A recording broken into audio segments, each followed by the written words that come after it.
Stipe, the baddest man on the planet, no doubt, right? 2 matches in a row with DC, who's, as we know, one of the greatest of all time, gets those wins, has already beaten Francis, but Ngannou has really been looking fantastic. And I know just personally from seeing him in the gym at Extreme Couture and talking to Eric Nixick, how well prepared this man is and really feels that now is the time for him to become a champion. So you've got the baddest man against, in my opinion, the scariest human being on earth.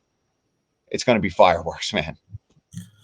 Yeah, I mean, this is a totally different fight than what it was last time, and it's going to be a lot of it revolves around Francis's evolution. You know, because obviously he's made his adjustments, and you've spent time with Eric Nixick, and that's the rumblings around the Francis Ngannou camp is this guy's really evolved, and it's not only from a skill standpoint, but from just his preparation as a whole.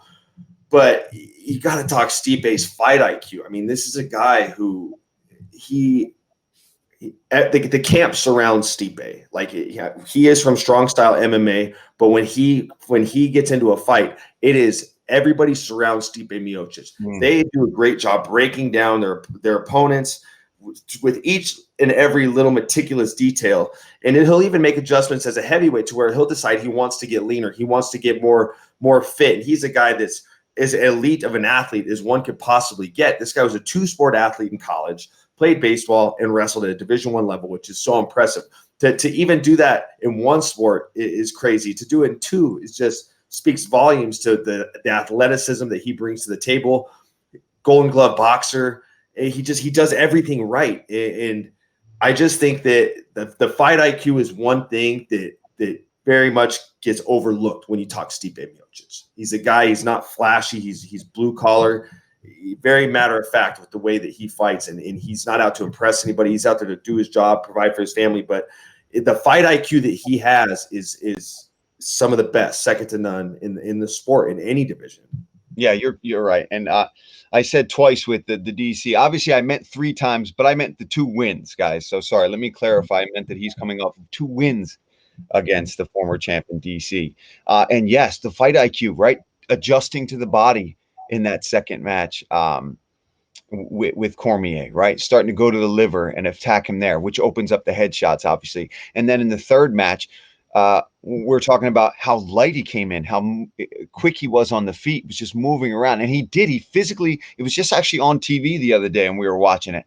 And my God, he looked super, super lean. So I'm curious to see what new things has he decided is important for this rematch against Ngannou, because I know Ngannou's obviously going to have been working on his wrestling.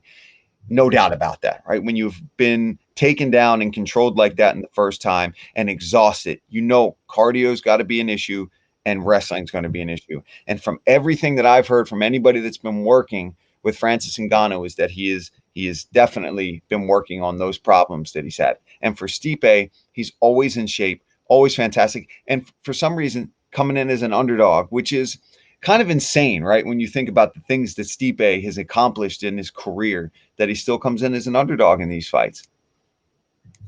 Yeah, that to me, the guy doesn't get the respect he deserves. He's an underdog so much in his fights, and it's easy for the bettors to put the steam on Francis because this is a guy that goes out there and bludgeons his opponents. I mean, you saw what he did to Rosenstrike. He went out there and just tomahawk, hammer fist, overhands, a little reckless. But a performance like that, that's what's going to get the steam behind you. But that's the one thing that makes me – I know Francis is in the gym improving. I know that this guy is committed to the sport. I know – the praise that Coach Nixick has for him. Bo Sandoval, the PI, says that he's on another level with his conditioning right now as well. But to me, when you have such quick performances like you do, I haven't got to see the growth as the fan, even as the fighter. Like I don't go to Francis's practices. I don't see what he's doing. You have a much more behind the scenes look, but to me, you don't know how much somebody has evolved until they've had more time in the octagon. And, his last fight was less than a minute. I'm pretty sure his fight before that was less than a minute.